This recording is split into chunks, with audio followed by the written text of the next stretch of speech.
नमस्कार छात्राओं। जैसा कि आपको विदित है कि हम मुंशी प्रेमचंद जी द्वारा रचित कहानी नमक का दरोगा की समीक्षा कर रहे थे। इसी क्रम में आज हम जो प्रेमचंद जी द्वारा रचित जो कहानी नमक का दरोगा है उसका जो उद्देश्य है वह समझते हैं। नमक का दरोगा कहानी को पढ़ने के पश्चात ये भाव सामने आता है कि प्रेमचंद धन और धर्म के बीच द्वंद्व दिखलाना चाहते थे। वे ये बतलाना चाहते थे कि धर्म भले ही कितना बड़ा हो किंतु धर्म के वैभव के समक्ष वह अनेक बार पराजित भी हो जाता है। धर्म के ठेकेदारों और धर्म के प्रतिनिधियों को कितनी ही बार धन की चमक के सामने पराजित होना पड़ा है। कहानी के अंतर्गत मुंशी बंशीधर एक ऐसा पात्र है जो धर्म का प्रतीक है। इसके विपरीत पंडित आलोपीदीन धन के प्रतीक है।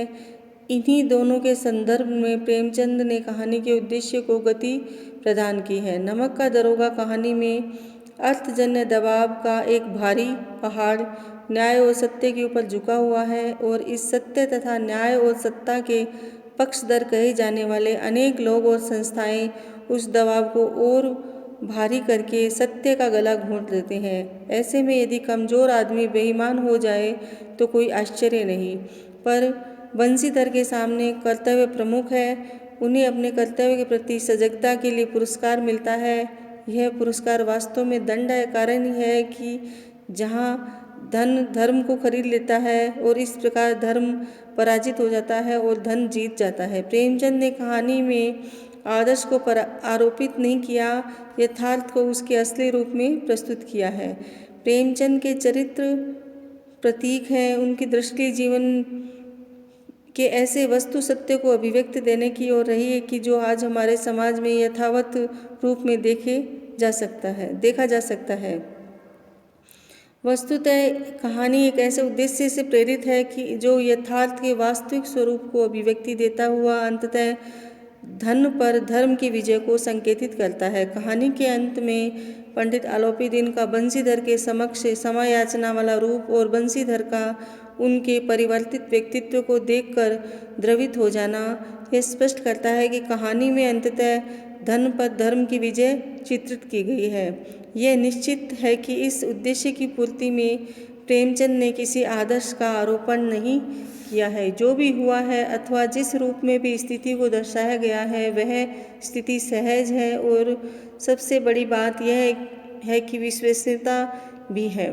कहानी के अंत में आई हुई ये पंक्तियाँ देखिए जो हमारे कथन को प्रमाणित करती हैं। आलोपीदीन ने कलमदान से कलम निकाली और उसे बंशीधर के हाथ में देकर बोले, न मुझे विद्वता की चाह है, न अनुभव की, न मर्मज्ञता की, न कार्यकुशलता की। इन गुणों के महत्व का परिचय खूब पा चुका हूँ। अब सौभाग्य और सुअवसर ने मुझे वह मोती दे दिया है जिसके सामने योग्यता और विद्वता की चमक फीकी पड़ जाती है।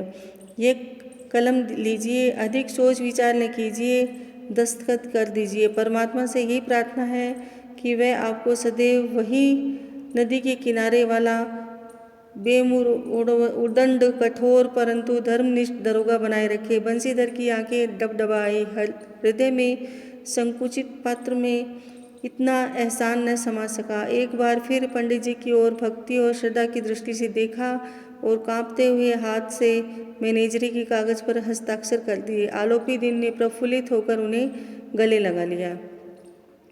इस विवेचन से स्पष्ट होता है कि नमक का दरोगा कहानी एक उद्देश्य कहानी है। इसका उद्देश्य स्पष्ट है। इस उद्देश्य को चरम बिंदु तक पहुंचाने में मुंशी बंशीधर का योगदान है। अतः वे ही कहानी के नायक हैं और उन्हीं का व्यक्तित्व और चरित्र कहानी में प्रभावी रूप से लिए हुए हैं।